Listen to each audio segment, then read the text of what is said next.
The demand for security professionals has never been higher. Organizations across the world require professionals with your knowledge and skills to protect their systems from attackers. And with the number of threats on the rise, security professionals often perform a diverse set of tasks. It's for this reason that we'll incorporate another tool as part of our security toolbox. A tool that can simplify many common security tasks. A tool that's used not only by security professionals, but also by engineers and data scientists. That tool is Python. Hi there. Congratulations on getting to the next step in your security journey. My name is Angel, and I am a security engineer at Google. I'm excited to be joining you in this course. If you've been following along sequentially, you've already applied the specific tools that security professionals use during the detection, analysis, and response processes. And you also learn how to communicate with your computer through Linux and SQL. Now, we'll focus on how programming in Python can be used for some common security tasks. As you consider your next career step, you might find that Python skills will help you in your everyday work. This course is designed for learning Python, starting with the basics. Then, you'll gradually build on those basics and apply what you learned to gain hands-on practice with security-related examples. Fortunately, Python is known for its readability, and just like all languages, it will get easier with practice. Pretty soon, you might be using Python in your security career. Python can automate the manual effort of important tasks, like file parsing. Python has helped me a lot in my career here at Google. I am part of a team responsible for protecting Google's infrastructure, which includes everything that employees use, from laptops and desktops to the network and cloud resources. We do this by engineering security solutions and automating the repeatable parts of our work. What I like about Python is that it has cross-platform support, and a lot of tools have already been developed by members of the security community that use Python.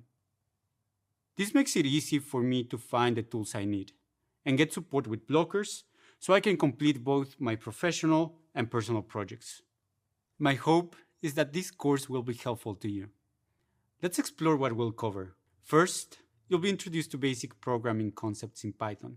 You'll learn why Python has been adopted by security professionals around the world. You will also develop and run your first program. After this, we'll focus on writing effective Python code. We'll discuss concepts that help make our work more efficient. Our next main topic is on working with strings and lists. These will be relevant to a lot of the data that you'll encounter in a security context. And finally, you'll wrap up the course with an exploration of putting Python into practice. You'll learn about opening and parsing files and about debugging code. Python is certainly a useful skill for security analysts. Let's get started.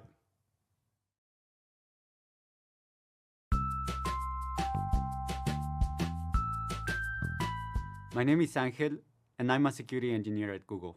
There were a number of things in my life that led me to security. One of them was definitely curiosity when I was growing up. My parents are accountants, and so they had pocket calculators and mechanical pencils and pens. And I was always breaking them up and taking pieces apart and trying to figure out how they work. This led me to technology in general. And the same concept applied again, just trying to figure out how things work and breaking them. That's basically what security is trying to do, breaking things to figure out whether or not somebody else could break them before you do. I started as a network engineer. This was setting up firewalls, setting up switches and routers for different companies. I wanted to join cybersecurity mostly because I felt very motivated about the things that were going on in the industry. Project Aurora was Google getting hacked by a foreign actor. I was reading this and I was thinking, I wish I could work with the people that are working on this, on the front lines. When I was starting to get into cybersecurity and I wanted to make a jump in my career, what I wanted to learn, where I needed to be. One example is learning automation through Python. I took online classes. I completed certifications, security certifications, very popular ones. And then I just started to incorporate some of these aspects into my current job. When I was moving from Mexico to the US to work here, I had to learn how to be flexible. You have to learn new things in order to advance your career. Sometimes even you have to learn new things just to stay at the same spot you are at. And in security, I think in all of technology, but especially in security, you constantly have to reinvent yourself, keep learning how things work, and keep learning how you can help the industry. One important skill throughout my life and in my career as a cybersecurity professional is resiliency. I learned a lot about resiliency when I first moved here in the US, and things didn't go the way I expected them to. And I have to keep trying new things and hope for the best. And that is really no different from what we do as a security professionals. We do this on a day-to-day basis. We have to either figure out ways to make things work. We have to figure out ways to make projects function the way we need them to, or we have to figure out ways to get past a problem. We need more professionals in cybersecurity with different backgrounds. And that means different experiences, different ways of seeing things, different ways of approaching and solving problems. We need more people like you in this industry. The process of learning a new programming language is similar to learning a new language. For instance, like any human language, programming consists of words organized together to form lines of code. Lines of code are used to communicate with a computer, similar to a sentence, telling it how to perform a task. In this section, we're going to start learning the language needed to communicate with a computer as we explore some key components of Python. We'll start by introducing the basics of programming, starting with why security analysts use Python. Next, we'll start building the foundations for Python. We'll discuss data types. Then, we'll cover variables. Lastly, we're going to learn about specific statements we can make in Python, like conditional statements. Conditional statements help us incorporate logic into our programs. The second type of statement we'll learn about is the iterative statement. Iterative statements allow us to repeat a line of code multiple times without having to rewrite it. Learning Python helped me succeed in my career because using Python allows me to free up time from repetitive tasks and instead focus on more challenging tasks and problems. Successfully applying automation reduces my overall workload, increases productivity, and reduces the risk of human error. The use of automation also allows me to focus on my engineering tasks, which require more creativity, collaboration, and problem solving. Are you ready to start programming in Python? Let's begin. Security professionals use a variety of tools. One of those tools is computer programming. Programming is used to create a specific set of instructions for a computer to execute tasks. Let's take an example of a vending machine. Think of a vending machine as a computer that supplies food or drinks to customers. To receive an item, the customer inserts the money into the machine and then selects the item they want. Let's say the customer provides the machine with a value of $5. The machine stores this value while you make your selection. If you select a candy bar that costs $2, the machine takes this input, otherwise known as an instruction, and then understands to output your candy bar for $2 and provides the change back of $3. There are many programming languages in existence. Here, we'll focus on Python. Python is considered to be a general-purpose language. This means that it can create a variety of different programs, and it isn't specialized in any particular problem. In fields such as web development and artificial intelligence, Python is typically used to build websites and perform data analysis. In security, The main reason we use Python is to automate our tasks. Automation is the use of technology to reduce human and manual effort to perform common and repetitive tasks. Python is generally best for automating short, simple tasks.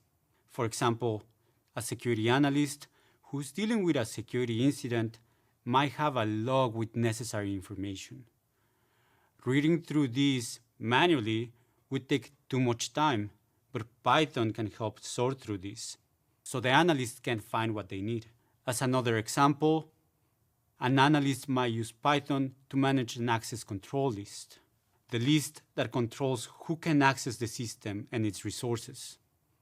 It would be potentially less consistent if the analyst had to manually remove an employee's access every time they left the company. However, a Python program can periodically monitor this instead.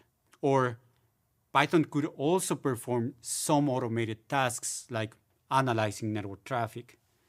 Though these tasks can be done through outside applications, they are also possible through Python. In addition to automating individual tasks, Python can combine separate tasks into one workstream.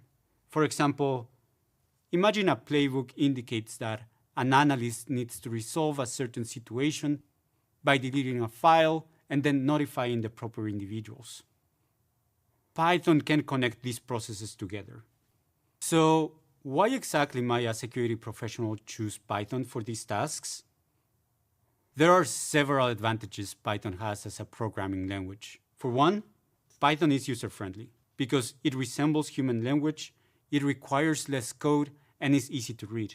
Python programmers also have the benefit of following standard guidelines to ensure consistency with the design and readability of code. Another great reason for learning Python is that there's a large amount of online support. Python also has an extensive collection of built-in code that we can import and use to perform many different tasks. These are just some of the reasons why Python continues to be in high demand across different industries throughout the world. You'll most likely use it in your security career. Wow, all of this sounds great. So let's take a short break, and next, we'll finally get to run some Python code. I'll meet you in the next video. Hi there. Previously, we discussed the basics of Python. Now, we'll practice writing and running code. When we work in Python, we refer to what we write as a script or a program. There are subtle differences between the two. Let's compare a computer program to a theater performance. Almost every theater performance includes a written script. Actors study and memorize a script to say it out loud to an audience. However, that's not the only component. There's also the whole performance. Directors make decisions on what kind of lighting to use, or costumes, or what the stage looks like. The performance, as a whole, involves a lot of design choices, like set design, lighting, and costumes. The process of creating this production is similar to the process of programming in Python. Programming involves a lot of design decisions, but the process of scripting in Python is more like writing the specific words that the actors will say. In Python, it's good practice to start with a comment. A comment is a note programmers make about the intention behind their code. Let's add one now. We start with the hash symbol to indicate that this is a comment, and then we'll add details about our intention. Here, we're going to print "Hello Python" to the screen. Okay, now let's write our first line of Python code. This code uses print. Print outputs a specified object to the screen. After print, we put what we want to output in parentheses. In this case, we want to output the string "Hello Python." We must place string data in quotation marks. These quotation marks are just one example of syntax that you'll encounter in Python. Syntax refers to the rules that determine what is correctly structured in a computing language. And now, we'll run this code so the computer can output the string. You just ran your first line of code. Since our syntax is correct, the string is now displayed. Now that you've experienced writing and running code in Python, we are ready to discuss its basic components. Meet you soon.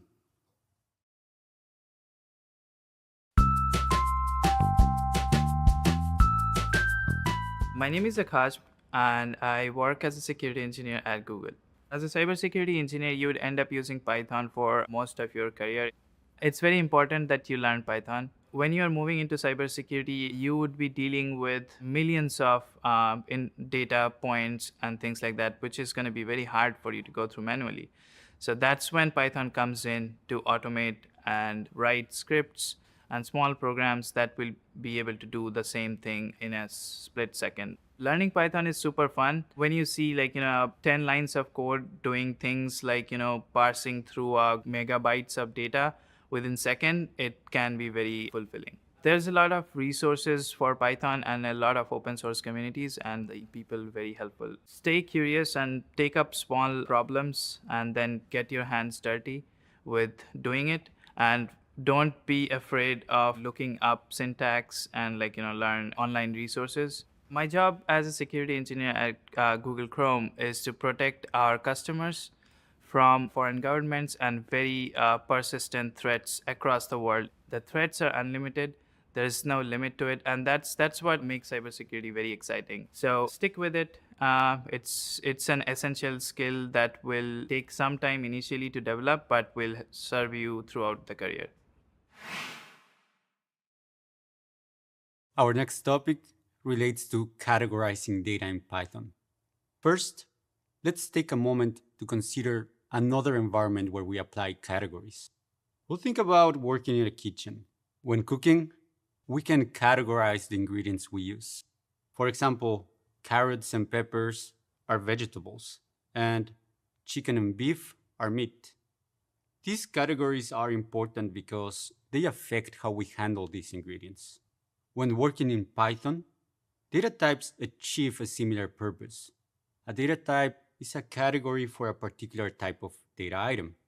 Python uses several data types. We'll focus on the string, float, integer, boolean, and list data. When we printed the text "Hello Python" in our previous video, this was an example of a string. A string data is data consisting of an ordered sequence of characters. These characters could be letters, symbols, spaces, and even numbers. Numbers in the string data type cannot be used for calculations. All characters in a string must be placed inside quotation marks. Luckily, Python will tell you by giving you an error message if you forget a quotation mark. Let's use our code from before and explore what happens when we leave off the quotation mark. Notice how one of our quotation marks is missing at the end of the string. And when we run this code, we'll receive an error message. Python also supports numeric data types as well. When working with numeric data, we don't put quotation marks around the data. Numeric data includes floats and integers. Float data is data consisting of a number with a decimal point. This includes fractions like 2.1 or 10.5. It also includes whole numbers with a decimal point like 2.0 or 10.0. Integer data is data consisting of a number that does not include a decimal point. Numbers such as 0, -9, and 5,000 are valid integers. So far, we've used the print function to output a string. But it can also be used with float and integer types for calculations. Let's try out an example of this. First, since it's good practice, let's add a comment to explain the purpose of our code. Then, we'll tell Python what to calculate. The output gives us the answer. 1 + 1 is 2. We can use print with float and integer data to perform all kinds of mathematical operations like addition, subtraction, multiplication, and division. The third data type in Python is called a Boolean. Boolean data is data that can only be one of two values, either true or false. Booleans are useful for logic in our programs. For example, let's compare numbers and determine the Boolean values of these comparisons. First, we'll use the print function to evaluate if 10 is less than 5. Then, we'll also evaluate if 9 is less than 12. So, what do you think? 10 is not less than 5, but 9 is less than 12, right? Let's see how Python handles this when we run it. Python agrees. The first line of output tells us that it's false to say 10 is less than 5. And the second tells us it's true to say 9 is less than 12. We'll use Booleans more when we start including conditions in our code. And the last data type we'll cover is lists. List data is a data structure that consists of a collection of data in sequential form. We'll create and print a list that prints all the usernames of the 3 individuals that have access to a confidential file. First, we'll add our comment about an intention to print this list. After the keyword print, we'll add our list. We need to place the list in brackets. After this, we place the individual items in the list in quotation marks and separate them with commas. Okay, now let's run this. As expected, we get the list. When it prints, it still has the brackets. This is just the beginning of what you can do with lists. As you grow with your Python skills, you'll learn about how you can access and edit individual items in the list. So that was a brief summary of 5 major data types in Python: string, integer, float, Boolean, and list. These data types are some of the more common ones you'll work with as we progress through our lessons. Previously, we compared data types to the categories we have for different ingredients we use when cooking, like vegetables or meat. Some of these categories we use for data types are string, float, integer, Boolean, and list. Now, let's make another comparison. When working in the kitchen, we also use storage containers. These containers can hold a lot of different things. After one meal, a container might hold rice, and after another, it could hold something different like pasta. In a similar way, in Python, we have variables. A variable is a container that stores data. To create a variable, you need a name for it. Then, you add an equal sign, and then an object to store in it. Creating a variable is often called assignment. The best practice for naming variables is to make the names relevant to what they're being used for. Let's use a variable to store a device ID. We'll name our variable device ID. Add the equal sign, and then assign it a value of H32RB17. Because the data type for this variable is a string, we'll place that value in quotation marks. Let's run the code. Our variable is now saved into Python. The purpose of creating variables is to use them later in the code. Using variables can also be referred to as calling them. To call a variable, you type its name. This tells Python to use the object that the variable contains. Let's add to the code we've just written and call a variable. Let's just have it print the variable. To do this, we use the print function and ask it to print the value stored in the device ID variable.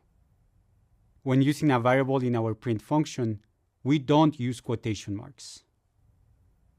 This time when we run it, something happens. Python prints h32rb17 to the screen. Let's add one more line of code to demonstrate the difference between printing a variable and printing a string. We'll ask Python to print a string that contains another device ID, M50PI31. Because this is a string data and not a variable, we place it in quotation marks. Now, let's run the code and see the results. It executes both print statements. The first reads the variable and prints the value it contains, h32rb17. And the second reads the specified string and prints M50PI31. But if we could use the string directly, why do we need variables? Well, we often use variables to simplify our code, or make it cleaner and easier to read. Or if we needed a very long string or number, storing it in a variable would let us use it throughout our code without typing it all out. In the previous example, the variable stored string data, but variables can store a variety of data types. Variables have the data type of the object currently stored in them. If you're unsure about the data type stored inside of a variable, you can use the type function. The type function is a function that returns the data type of its input. Let's use the type function in Python. We'll start by creating our variable. Then, we'll add a line of code that includes the type function.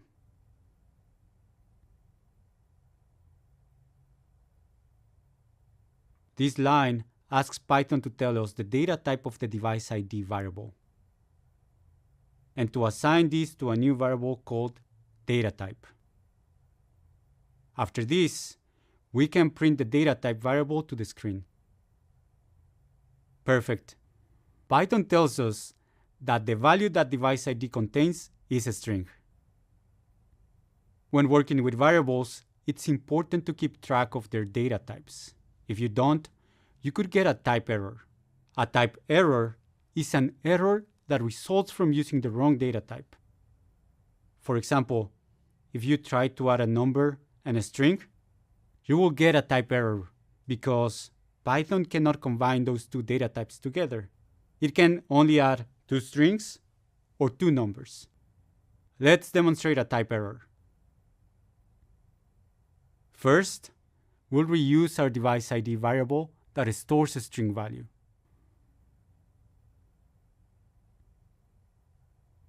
Then, we'll define another variable called number and assign an integer value to it. Let's add a print statement that outputs the sum of these variables. And then we'll run this. We ended up with an error because we cannot add a string to a number. Let's cover one more topic related to variables. Earlier, we mentioned how variables are like containers. What they hold can change. After we define a variable, we can always change the object inside of it. This is called reassignment.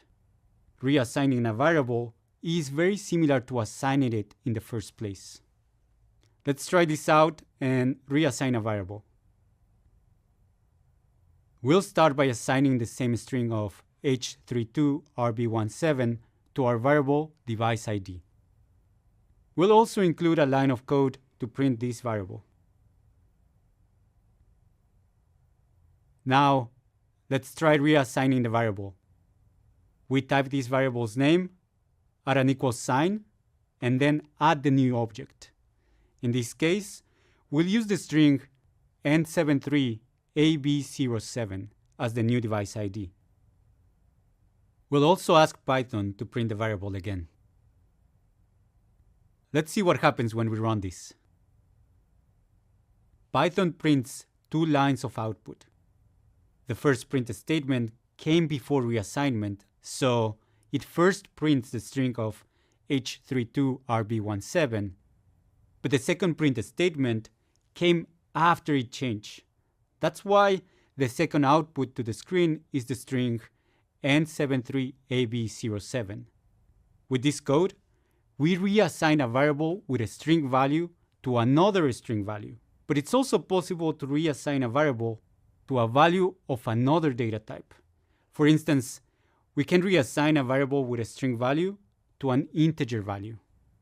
Variables are an essential part of Python, and as we progress through this course, you'll become more familiar with them.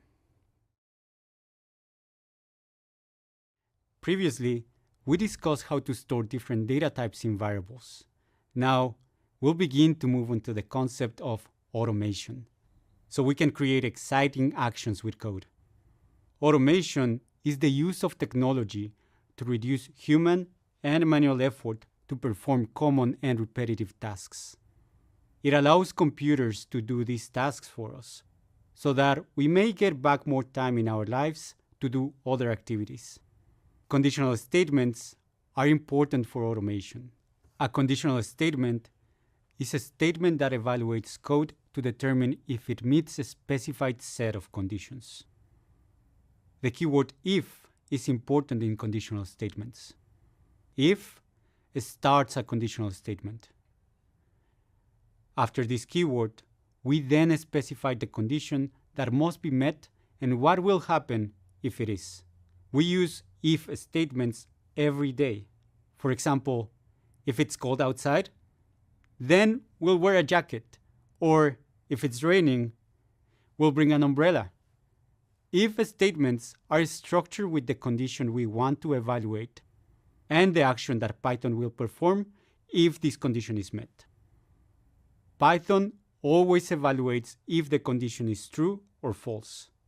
And if it's true, it performs the specific action. Let's explore an example of this.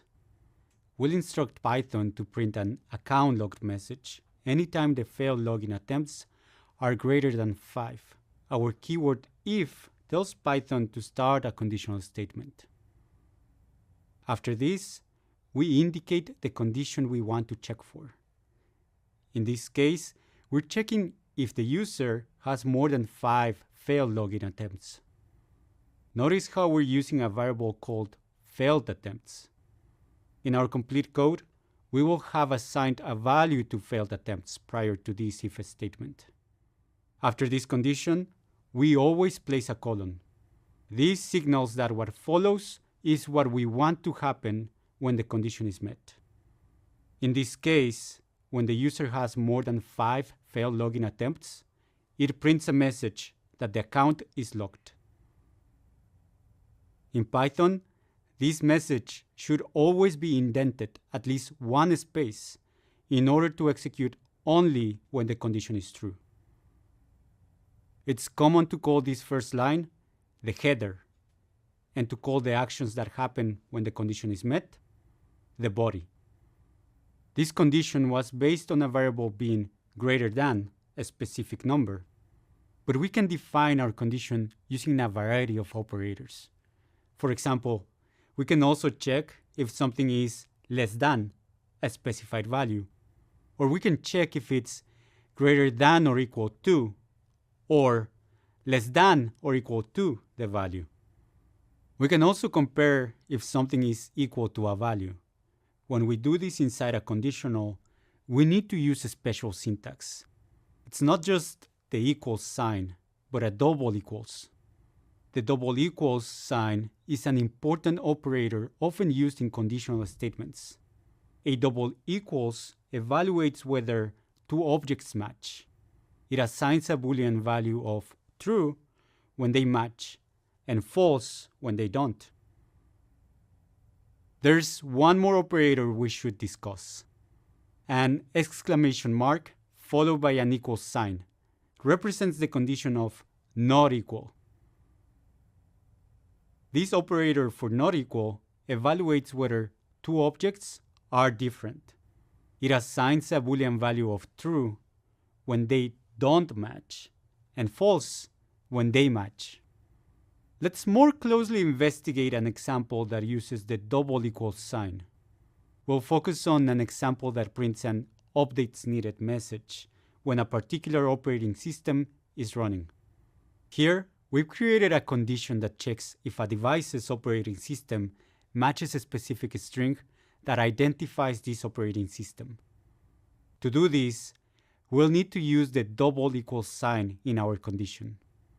When it matches, our program will print a message that there are updates needed. The operating system variable is on the left of the double equals sign.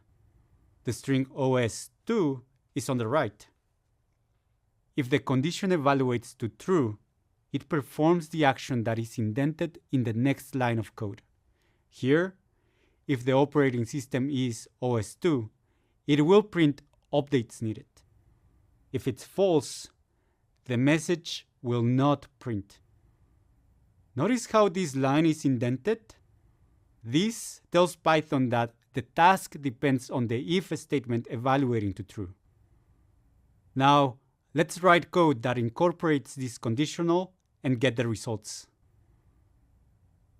Before we write the conditional statement, we need to assign a value to our operating system variable. We'll make this value the same as the operating system that we'll check for in the conditional. Next, we'll write the condition for our if statement and use the double equals sign to check if the operating system variable is equivalent to OS2. Now, we'll type the action that will execute if the condition on the previous line evaluates to true. We'll tell Python to print a updates needed message. Since we set our operating system variable to OS2, the print statement will execute. Okay, let's run this. As expected, it printed updates needed because the value assigned to the operating system variable was equal to OS2. Sometimes, we want our conditional statements to execute another set of instructions in the event our first condition isn't true. In our example, not being true means that the device is running an operating system other than OS2. This is when we need to incorporate the else keyword into our conditional statements. Else precedes a code section that only evaluates when all conditions that precede it within the conditional statement evaluate to false. Else statements always follow an if statement and end in a colon. Let's use our previous conditional and add an else statement to it. We've included the same if statement, but this time we set the operating system variable to contain a different operating system, OS3. Because this doesn't match the value in the condition of the if statement, the updates needed message won't print. But we can add an else statement and tell it to do something else instead. We type the else keyword followed by a colon. Then we indent the next line and tell it to print a no updates needed message. When we run this code, it processes the else statement after the if statement. Since our if statement will evaluate to false, it then moves on to the else instruction. Let's try it. As expected, it only prints the message, no updates needed. Great work. Now, we've covered how to use if and how to use else. Using conditional statements allows you to incorporate logic into your code. We just learned about conditional statements and how they can develop to allow computers to make decisions. But sometimes we need our programs to simply count or perform a task over and over again. When it comes to tasks that are tedious, it's normal for humans to lose focus and energy. It's in situations like these where computers can be especially helpful. In this video, we'll examine how computers can perform repetitive tasks using iterative statements. An iterative statement is code that repeatedly executes a set of instructions. Iterative statements are also referred to as loops. Setting up a loop allows us to repeatedly use a line of code without having to type it multiple times. Before discussing the syntax, let's run a loop so you can experience what happens. Notice how this code printed all the numbers in the list with only one printed statement. That's a loop. There are two types of loops we'll explore: for loops and while loops. We just ran a for loop, and we'll continue to focus on them in this video. Later, we'll explore while loops.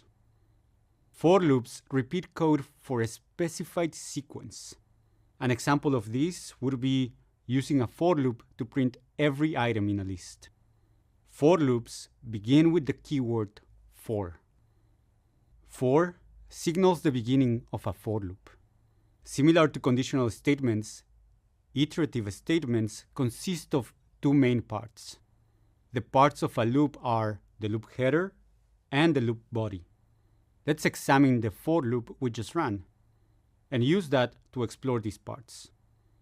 The loop header is the line that contains the for keyword and ends with a colon. It tells Python to start a loop.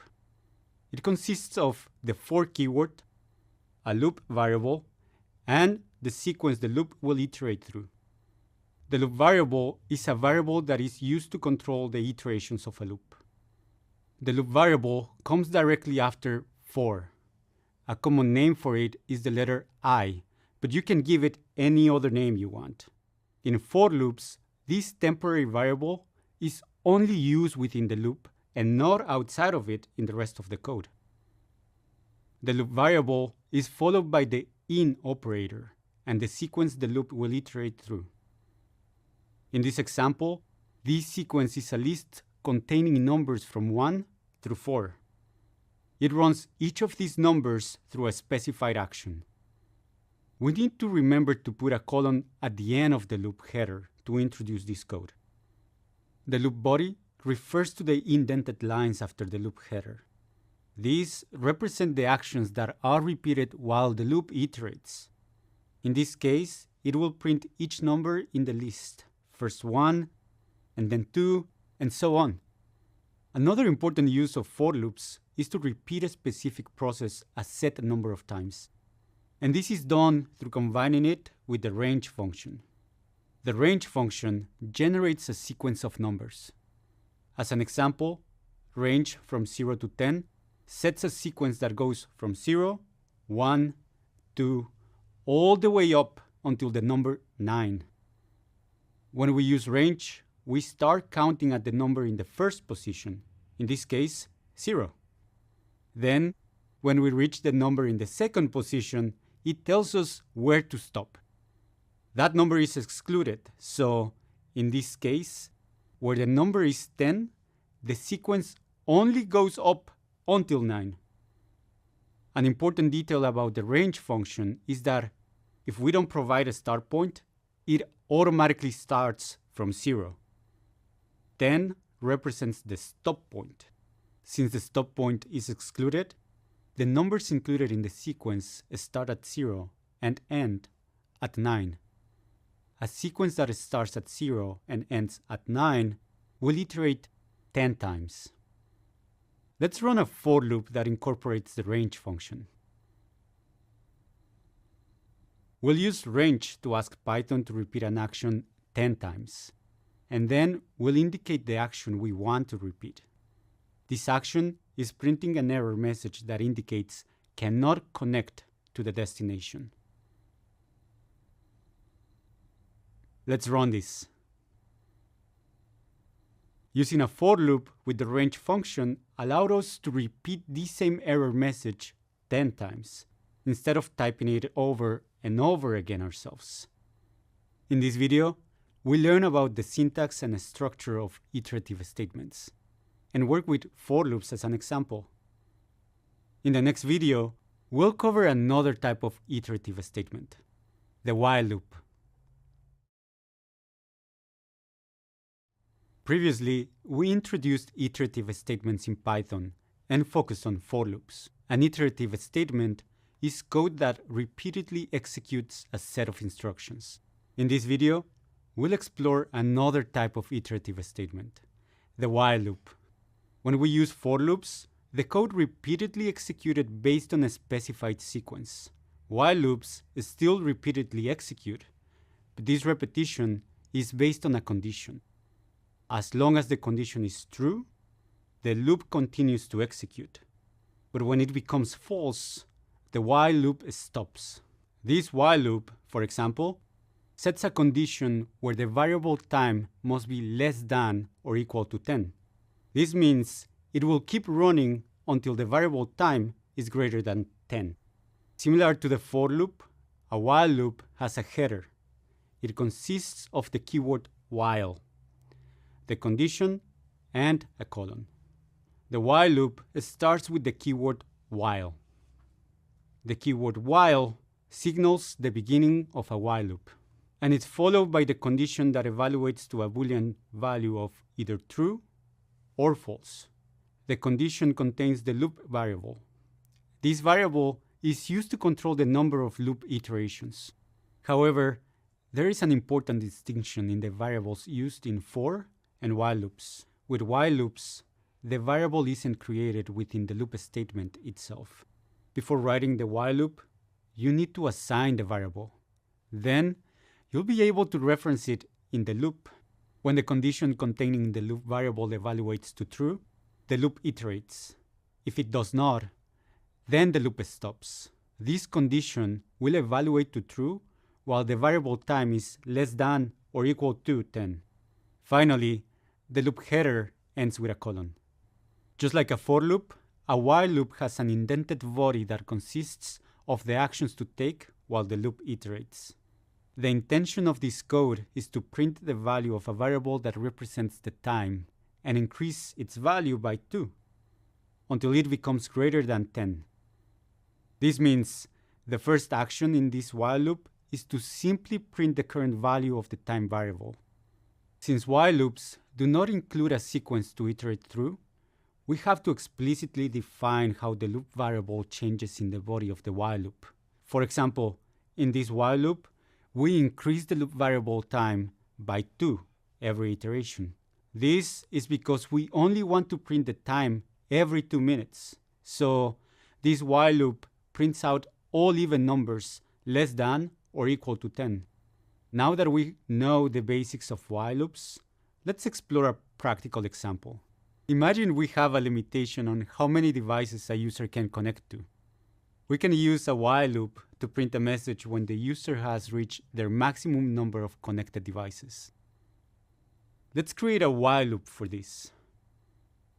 Before we start our while loop, we need to assign values to 2 variables.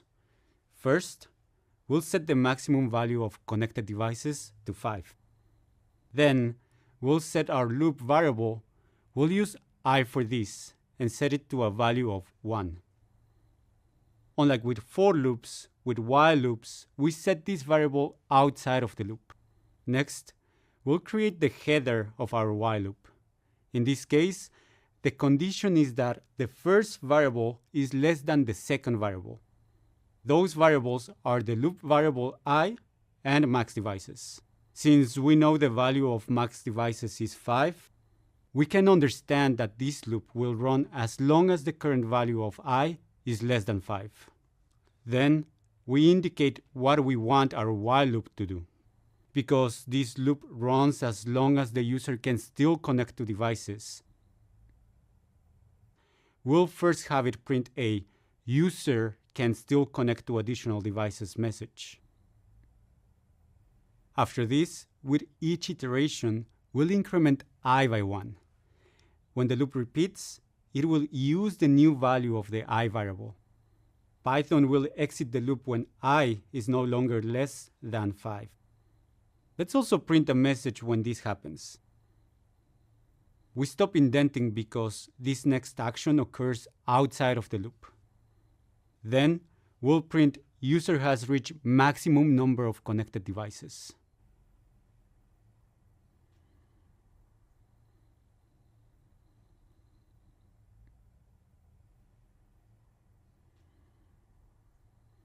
Okay, we're ready to run this. Because of the loop, the first message prints a total of 4 times. The loop stops when the value of I increments to 5. At this point, it exits the loop and prints the second message. Well, when you combine this new understanding of for and while loops with what you already know about conditional statements and variables, you have a lot of options in Python. Great work. Well done. You've learned about why security analysts use Python and the basic structure of a program. You've even written some lines of Python code. Let's review what you learned so far. You first learned about the basics of programming and why it's a very important tool for security analysts. You also learned some of the basic concepts of how programming languages work. You then learned to recognize data types in Python. We focused on string, integer, float, boolean, and list data. Next, we focused on working with variables. You then learned all about conditional statements and how to check for logical conditions using Python statements. Lastly, we work with iterative statements and discuss the two types of loops, for and while loops. You'll use this knowledge as you progress through this course and in your career as a security analyst. In the next section, we'll explore other important components of Python, including functions. Welcome back to our Python journey. In the previous videos, we learned all about the basics of Python. We started at the very beginning by understanding how security analysts use Python. We learned several building blocks of Python. We went into detail learning about data types, variables, and basic statements. Now, we'll add to this and learn more about how to write effective Python scripts. We'll discover ways we can make our efforts more efficient. The upcoming videos are going to start by introducing functions, which are very important in Python. Functions allow us to put together a set of instructions that we can use again and again in our code. Afterwards, we're going to learn about Python modules and libraries, which include collections of functions and data types that we can use with Python. They help us gain access to functions without having to create them ourselves. Lastly, we're going to talk about one of the most important rules of programming, and that is code readability. We'll learn all about ways to make sure everyone can understand and work with your code. I'm excited that you've decided to continue your Python journey with me. So let's start learning more. As the complexity of our programs grow, it's also likely that we'll reuse the same lines of code. Writing this code multiple times would be time-consuming. But luckily, we have a way to manage this. We can use functions. A function is a section of code that can be reused in a program. We already learned one function when we work with print and use it to output specified data to the screen. For example, we printed "Hello Python." There are many other functions. Sometimes we need to automate a task that might otherwise be repetitive if we did it manually. Previously, we compared other key Python components to elements of a kitchen. We compared data types to categories of food. There are differences in how we handle vegetables and meat, and likewise, there are differences in how we handle different data types. We then discussed how variables are like the containers you put food in after a meal. What they hold can change. As far as functions, we can think about them like a dishwasher. If you aren't using a dishwasher, you'll spend a lot of time washing each dish separately. But a dishwasher automates this and lets you wash everything at once. Similarly, functions improve efficiency. They perform repetitive activities within a program and allow it to work effectively. Functions are made to be reused in our programs. They consist of small instructions and can be called upon any number of times and from anywhere in our programs. Another benefit to functions is that if we ever had to make changes to them, we can make those changes directly in the function, and they'll be applied everywhere we use them.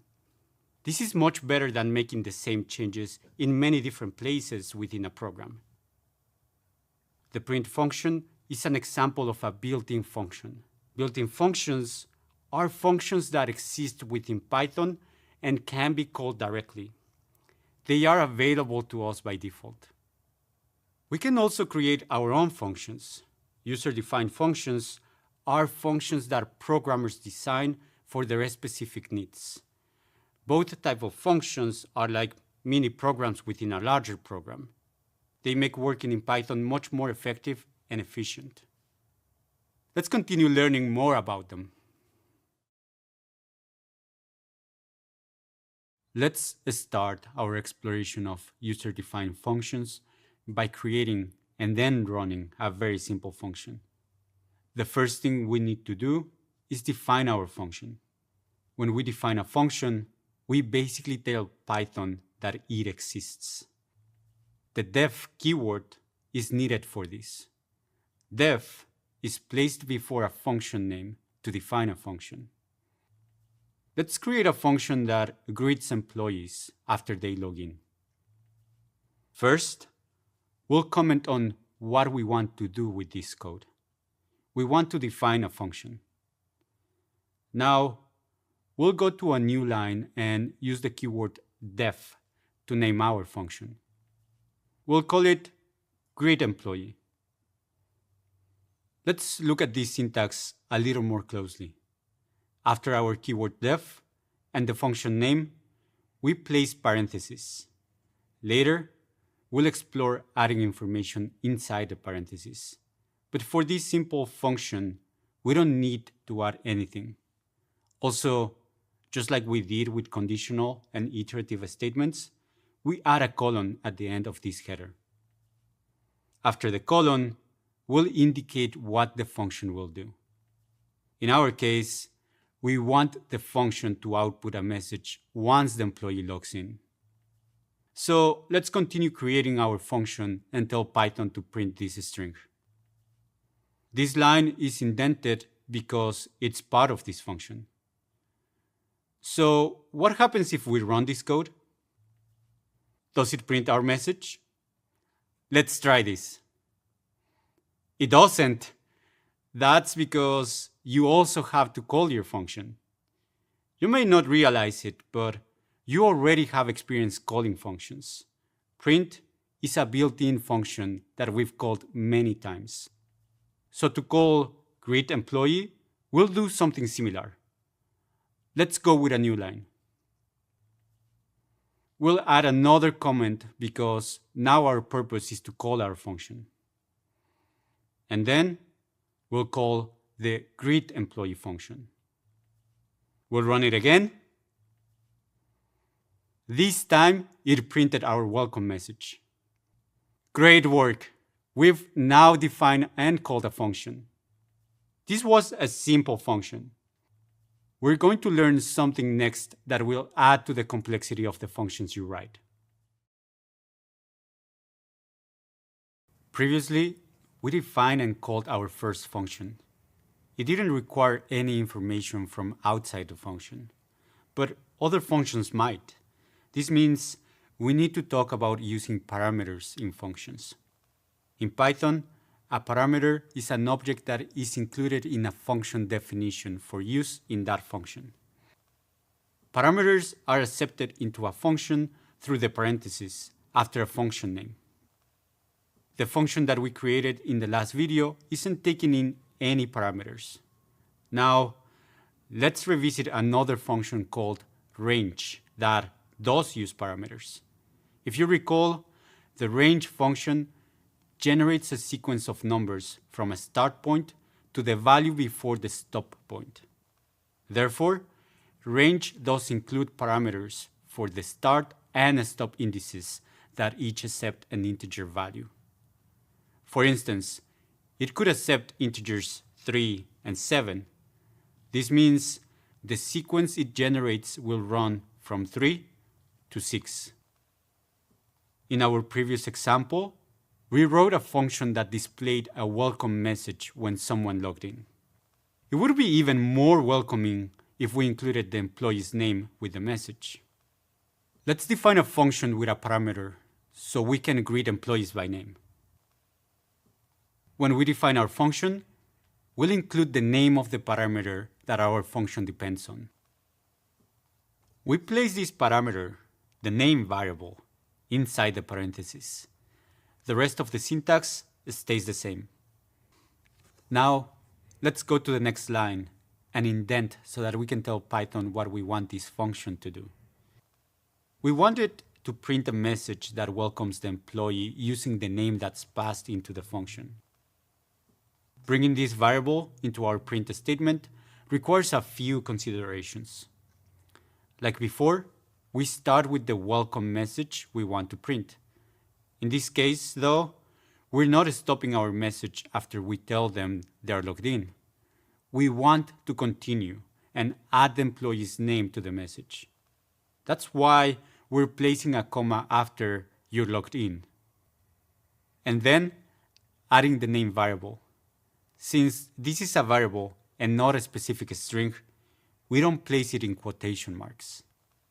Now that our function is set up, we're ready to call it with a specific argument that we want to pass in. In Python, an argument is the data brought into a function when it is called. For example, earlier when we passed 3 and 7 into the range function, these were arguments. In our case, let's imagine we want to greet an employee named Charlie Patel. We'll call our greet employee function with this argument. And when we run this, Charlie Patel gets a personalized welcome message. In this example, we only have one parameter in our function, but we can have more. Let's explore an example of this. Maybe instead of a single name parameter, we have a parameter for first name and second parameter for last name. If so, we would need to adjust the code like this. First, when we define the function, we include both parameters and separate them with a comma. Then, when we call it, we also include two arguments. This time, we're greeting someone with the first name of Chiara and with the last name of Carter. These are also separated by a comma. Let's run this and welcome Chiara Carter.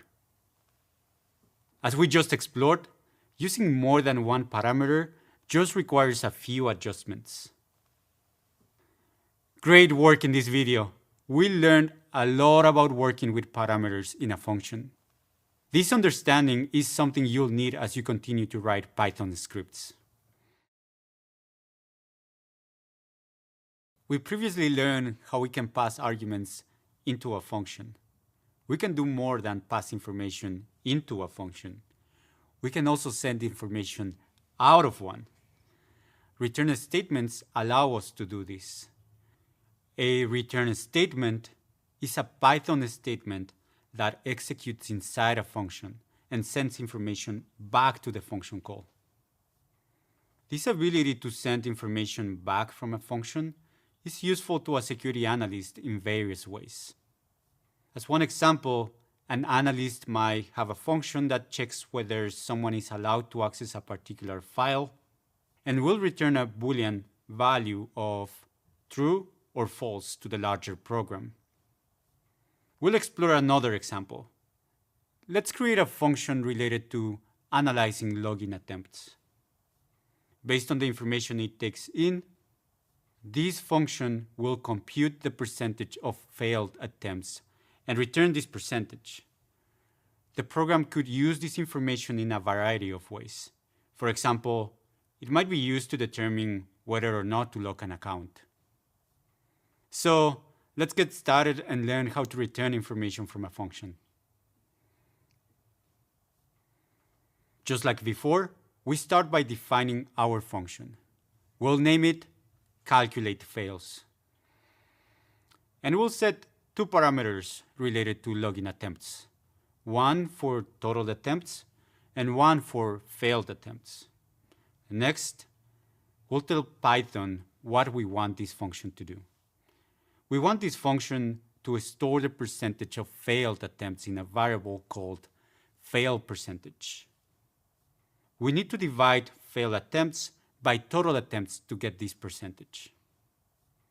So far, this is similar to what we learned previously. But now, let's learn how to return the fail percentage. To do this, we need to use the keyword return. Return is used to return information from a function. In our case, we'll return the percentage we just calculated. So after the keyword return, we'll type fail percentage. This is our variable that contains this information. Now, we're ready to call this function. We'll calculate the percentage for a user who has logged in 4 times with 2 failed attempts. So our arguments are 4 and 2. When we run this, the function returns the percentage of failed attempts. It's 0.5 or 50%, but in some Python environments, this might not be printed to the screen.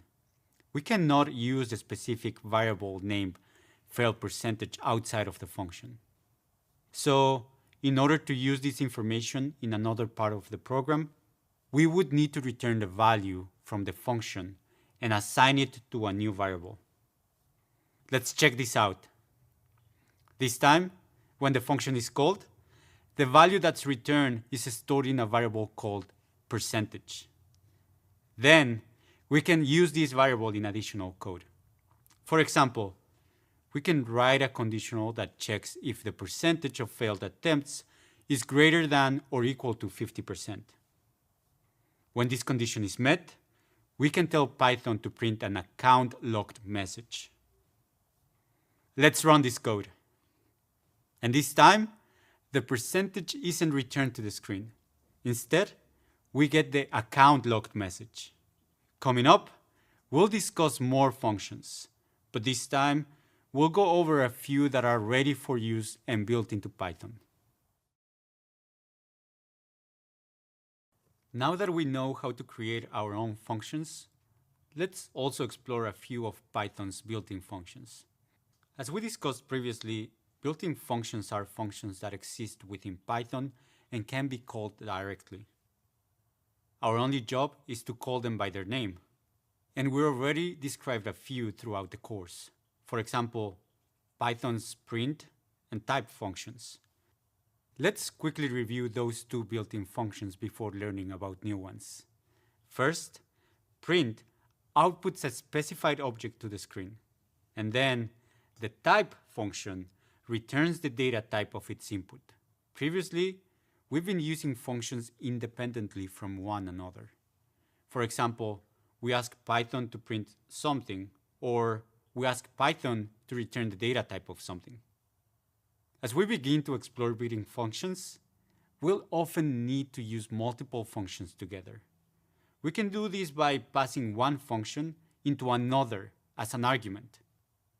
For example, in this line of code, Python first returns the data type of hello as a string.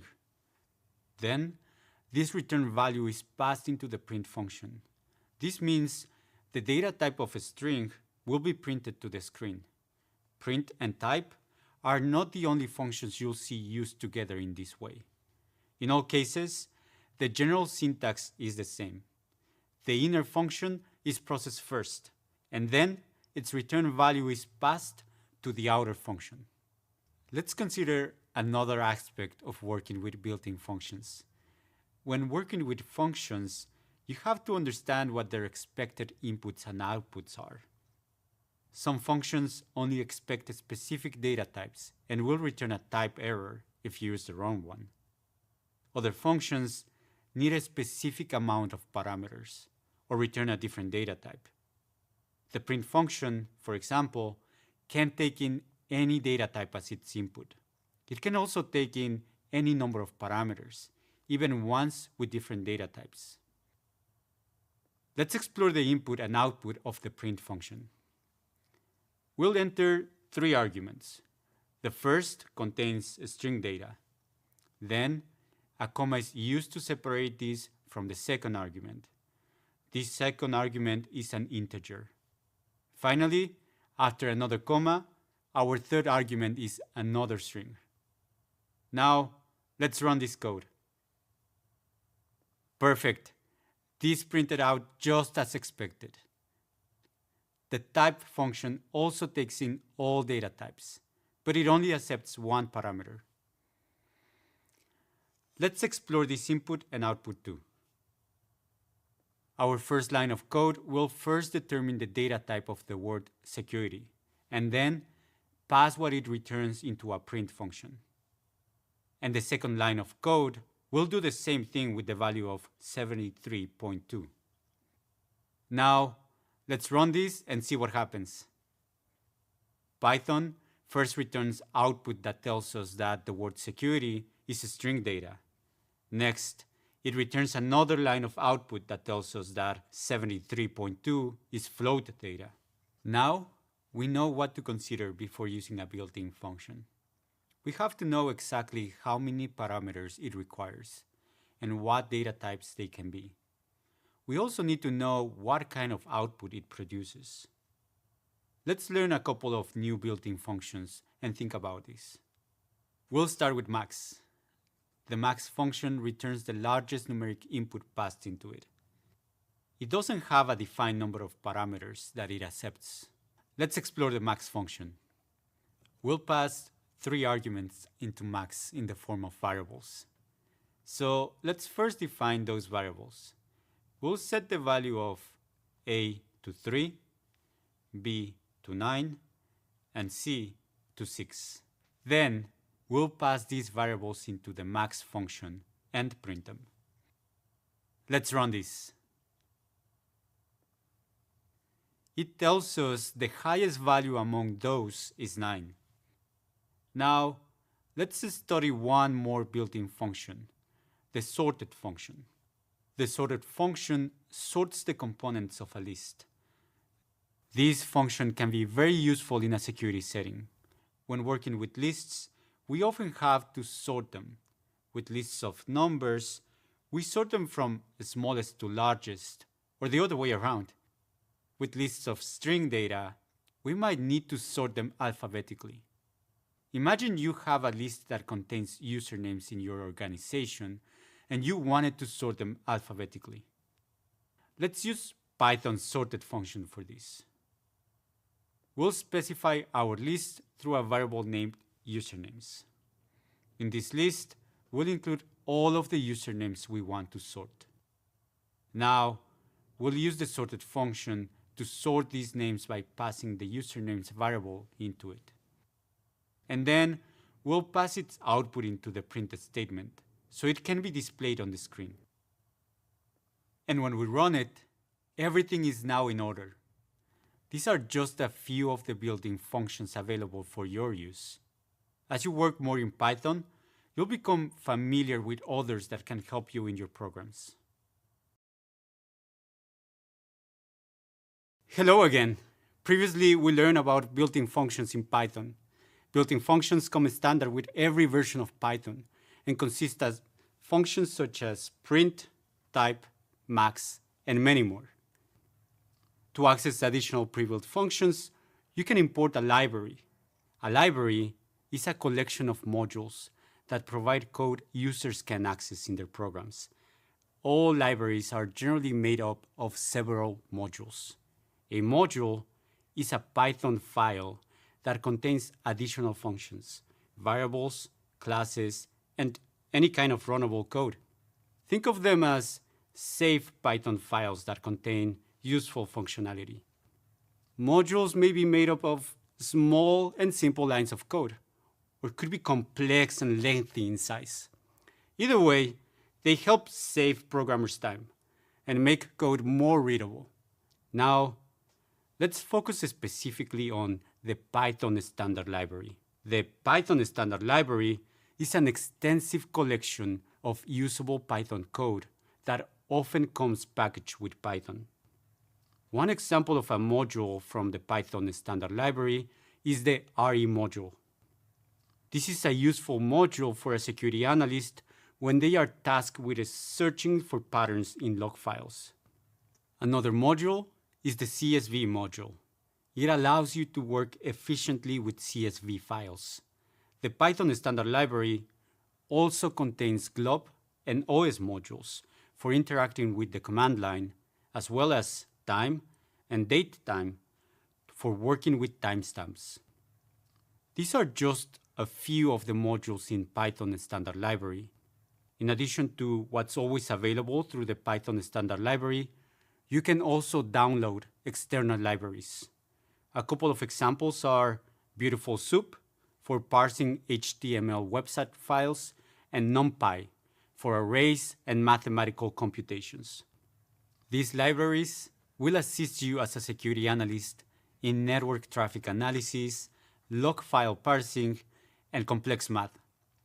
Overall, Python libraries and modules are useful because they provide pre-programmed functions and variables. This saves time for the user. I encourage you to explore some of the libraries and modules we discuss here and the ways they might be helpful to you as you work in Python. Welcome back. One of the advantages to programming in Python is that it's a very readable language. It also helps that the Python community shares a set of guidelines that promote clean and neat code. These are called style guides. A style guide is a manual that informs the writing, formatting, and design of documents. As it relates to programming, the style guides are intended to help programmers follow similar conventions. The PEP8 Style Guide is a resource that provides stylistic guidelines for programmers working in Python. PEP is short for Python Enhancement Proposals. PEP8 provides programmers with suggestions related to syntax. They're not mandatory, but they help create consistency among programmers to make sure that others can easily understand our code. It's essentially based on the principle that code is read much more often than it's written. This is a great resource for anyone who wants to learn how to style and format their Python code in a manner consistent with other programmers. For example, PEP8 discusses comments. A comment is a note programmers make about the intention behind their code.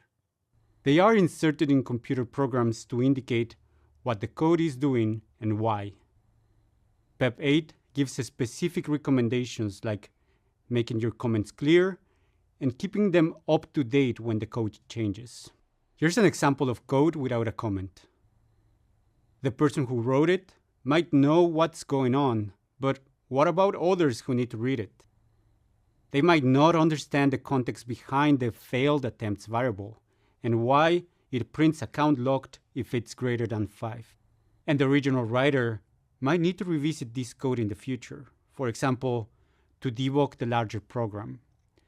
Without the comment, they would also be less efficient.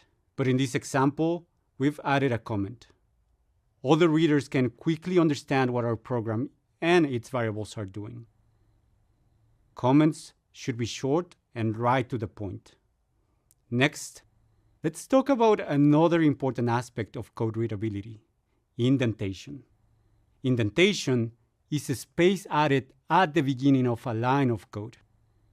This both improves readability and ensures that code is executed properly. There are instances when you must indent lines of code to establish connections with other lines of code. This groups the indented lines of code together and establishes a connection with a previous line of code that isn't indented. The body of a conditional statement is one example of this. We need to make sure this print statement executes only when the condition is met. Indenting here provides this instruction to Python. If the print statement were not indented, Python would execute this print statement outside of the conditional, and it would always print. This would be problematic because you would get a message that updates are needed, even if they're not. To indent, you must add at least one space before a line of code. Typically, programmers add 2 to 4 spaces for visual clarity. The PEP 8 style guide recommends 4 spaces. At my first engineering job, I wrote a script to help validate and launch firewall rules. Initially, my script worked well, but it became hard to read a year later when we were trying to expand its functionality. My programming knowledge and coding style had evolved over that year, as had the coding practices of my teammates. Our organization did not use a coding style guide at that time, so our codes were very different, hard to read, and did not scale well. This caused a lot of challenges and required additional work to fix. Ensuring that code is readable and can be modified over time, it's why it's important for security professionals to adhere to coding style guides, and why style guides are so important for organizations to utilize. The ability to write readable code is key when working in Python. As we head into the next part of our course, we'll continue to develop effective code practices for better readability.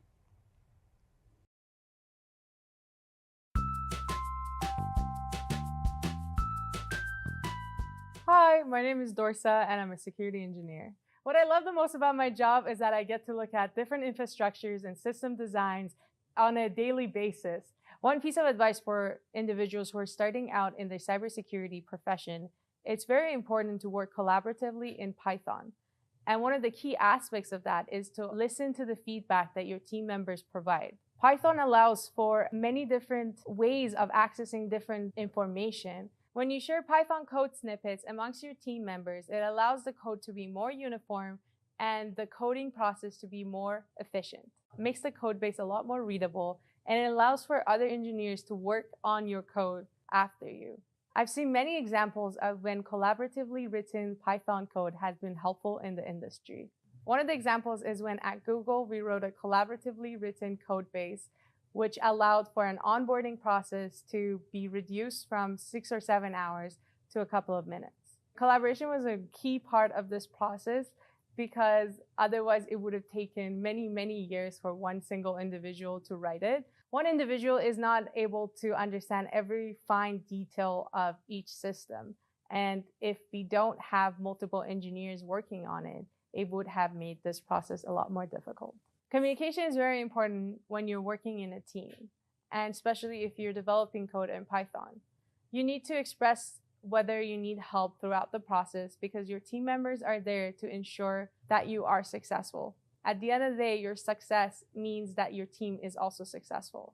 As you advance in your career as someone who writes code in Python, you'll realize that there are a lot of functions and methods that are just sticking around on the internet, and you will be able to find them with a quick search. And those methods will come in handy, and you will be able to reuse them for your pieces of code. A really good resource for you to learn new skills and expand your Python coding skills is to talk to your colleagues, attend meetups, talk to different security professionals who don't work at your company, because everyone has an insight on how to make your coding skills, especially in cybersecurity, better. Great work on making it this far in the Python course. You put in a lot of work and effort towards learning more about how you can use Python effectively and efficiently. Let's quickly recap the concepts you learned throughout the videos. First, we started by understanding the role of functions in Python. They can save you a lot of time. You learn how to incorporate built-in functions and how to develop your own functions to meet your needs. We then shifted our focus towards modules and libraries, which gave us access to a lot more functions than those built into Python. Lastly, we moved to learning about code readability and best practices to write clean, understandable code. With these understandings, you're ready to learn how powerful Python can really be for task automation, and how it can help you going forward as a security analyst. Thank you for taking the time to go through this course with me. I'll meet you in the next videos. As a security analyst, you'll work with a lot of data. Being able to develop solutions for managing this data is very important. What we're about to learn in Python will help you with that. Previously, we set foundations for what we're going to do in this section. We learned all about data types and variables. We also covered conditional and iterative statements. We learned about built-in functions and even created our own functions. Here, we'll build on that in a few different ways. First, you'll learn more about working with strings and lists. We'll expand the ways that you can work with these data types, including extracting characters from strings or items from lists. Our next focus is on writing algorithms. You'll consider a set of rules that can be applied in Python to solve a security-related problem. And finally, we'll further expand the ways we can search for strings when we explore using regular expressions. We're going to have a lot of fun, and you'll start writing some really interesting code in Python. I can't wait to get started. Knowing how to work with string data in security is important. For example, you might find yourself working with usernames to find patterns in login information. We're going to revisit the string data type and learn how to work with it in Python. First, let's have a quick refresher on strings. We defined string data as data consisting of an ordered sequence of characters. In Python, strings are written in between quotation marks. It's okay to use either double or single quotation marks, but in this course, we've been using double quotation marks. As examples, we have the strings hello, 1, 2, 3, and number 1. We also previously covered variables. Here, the variable myString is currently storing the string security. You can also create a string from another data type, such as an integer or a float. To do that, we need to introduce a new built-in function, the string function. The string function is a function that converts the input object into a string. Converting objects to strings allows us to perform tasks that are only possible for strings. For example, we might convert an integer into a string to remove elements from it, or to reorder it. Both are difficult for an integer data type. Let's practice converting an integer to a string. We'll apply the string function to the integer 123. Now, the variable newString contains a string of 3 characters, 1, 2, and 3. Let's print its type to check. We'll run it. Perfect. It tells us that we now have a string. Awesome. So far, we know different ways to create and store a string. Now, let's explore how to perform some basic string operations. Our first example is the length function. The length function is a function that returns the number of elements in an object. Using it on a string tells us how many characters the string has. Earlier in the program, we learned that IP addresses have 2 versions, IPv4 or IPv6. IPv4 addresses have a maximum of 15 characters. So, a security professional might use the length function to check if an IPv4 address is valid. If its length is greater than 15 characters, then we'd know that it's an invalid IPv4 address. Let's use this function to print the length of the string hello. We'll nest the length function within the print function because we want to first calculate the length of this string and then print it to the screen. Okay, let's run this and check out how many characters Python counts. The output is 5, 1 for each letter in the word hello. We can also use the addition operator on strings. This is called string concatenation. The string concatenation is the process of joining 2 strings together. For example, we can add the strings hello and word together. To concatenate strings, we can use the plus symbol. After we run it, we get hello world, with no spaces in between the two strings. It's important to note that some operators don't work for strings. For example, you cannot use a minus sign to subtract the two strings. Finally, we're going to talk about string methods. A method is a function that belongs to a specific data type. So, using string methods on another data type, like an integer, would cause an error. Unlike other functions, methods appear after the string. Two common string methods are the upper and the lower methods. The upper method returns a copy of the string in all uppercase letters. Let's apply the upper method to the string hello. We'll place this inside of a print function to output it to the screen. Let's focus on the unique syntax of methods. After our string hello, we place a period or dot, and then specify the method we want to use. Here, that's upper. Okay, now we're ready to run this. Hello is printed to the screen in all uppercase letters. Similarly, the lower method returns a copy of the string in all lowercase letters. Let's apply the lower method on the hello string. Remember that we need to put the string and the method inside of a print function to output the results. And now we have the string printed in all lowercase letters. Coming up, we're going to learn a lot more about strings, like indexing and splitting strings. I'm looking forward to meeting you there.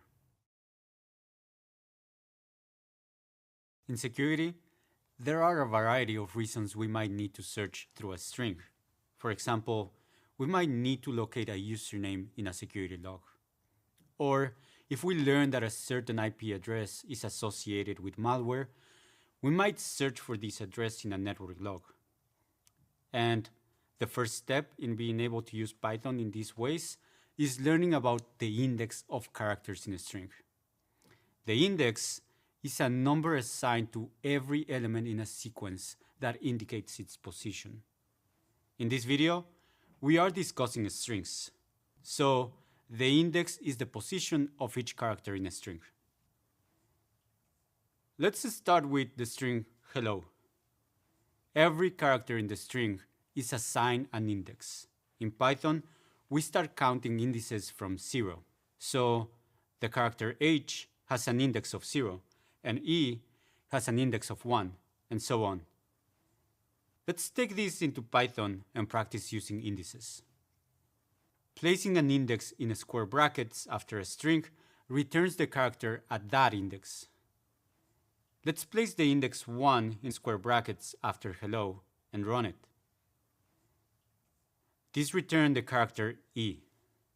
Remember, indices start at 0, so an index of 1 isn't the first character in the word. But what if we wanted to return more than just one character?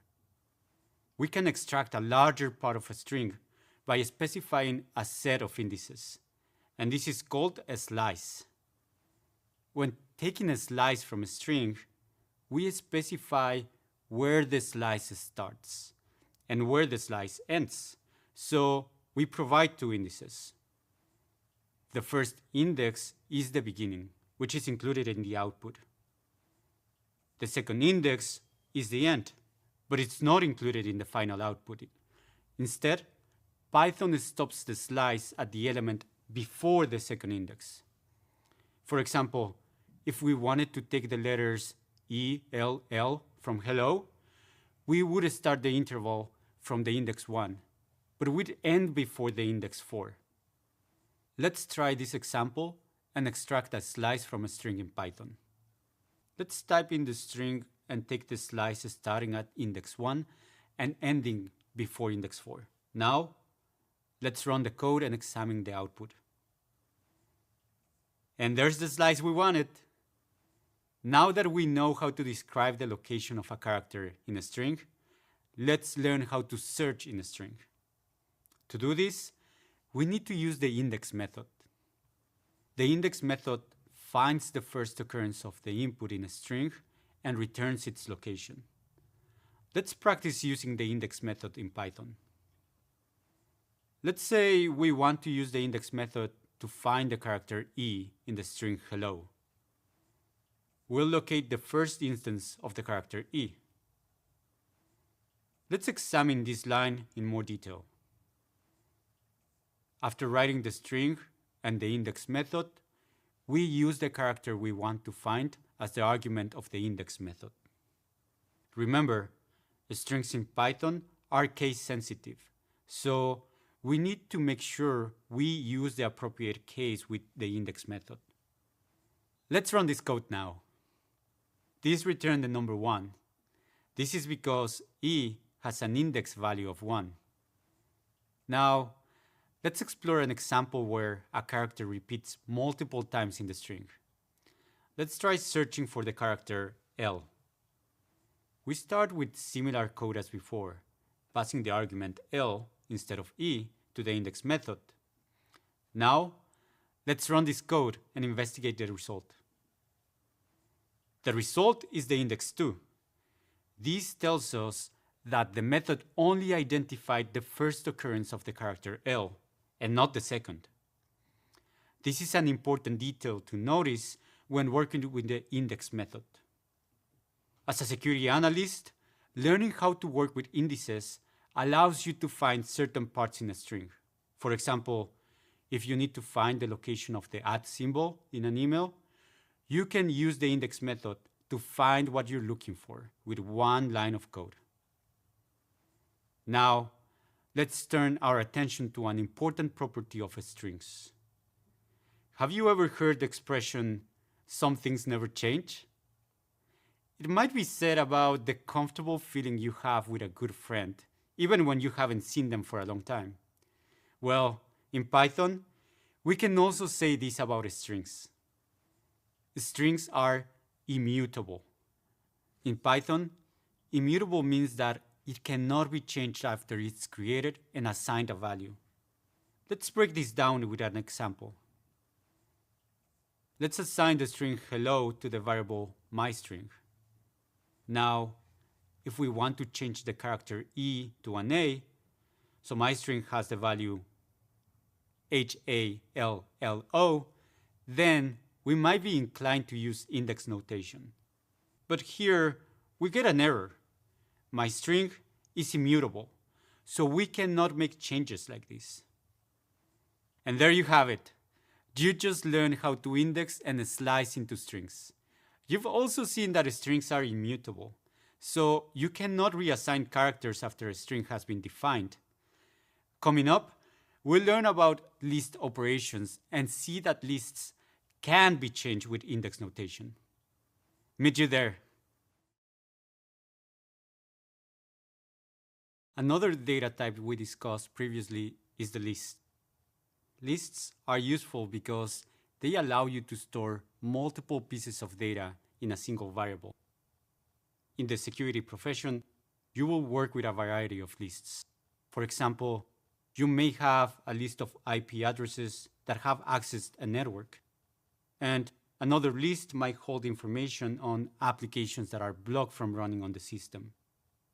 Let's recap how to create a list in Python. In this case, the items in our list are the letters A through E.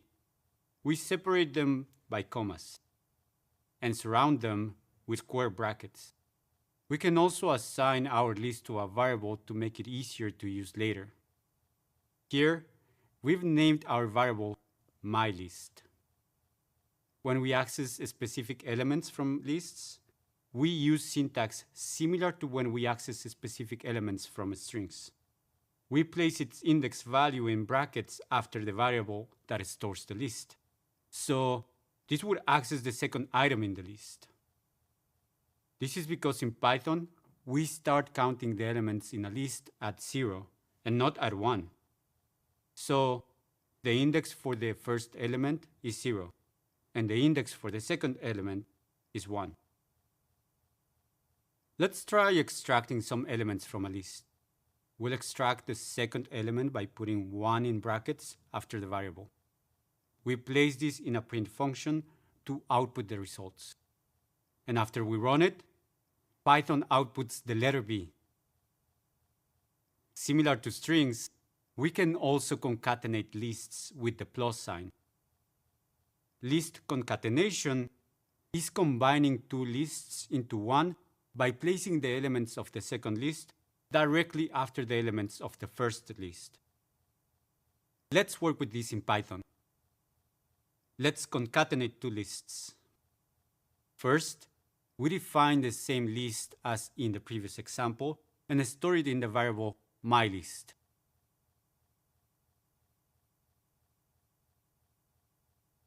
Now, let's define an additional list with the numbers 1 through 4. Finally, let's concatenate the two lists with a plus sign and print out the result. And when we run it, we have a final concatenated list. Having discussed the similarities, let's now explore the differences between lists and strings. We mentioned earlier that strings are immutable, meaning after they are defined, they cannot be changed. Lists, on the other hand, do not have this property, and we can freely change, add, and remove list values. So, for example, if we have a list of malicious IP addresses, then every time a new malicious IP address is identified, we can easily add it to the list.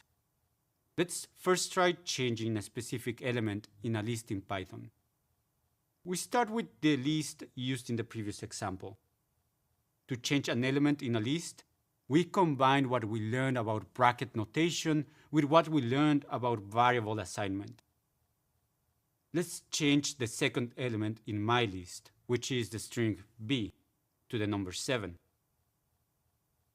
We place the object we want to change on the left-hand side of the variable assignment. In this case, we'll change the second element in my list. Then, we place an equal sign to indicate we are reassigning this element of the list. Finally, we place the object to take its place on the right-hand side. Here, we'll reassign the second list element to a value of 7. Now, let's print out the list and run the code to examine the change. Perfect! The letter B is now changed to the number 7. Now, let's take a look at methods for inserting and removing elements in lists. The first method we'll work with in this video is the insert method. The insert method adds an element in a specific position inside a list. The method takes two arguments. The first is the position we're adding the element to, and the second is the element we want to add. Let's use the insert method.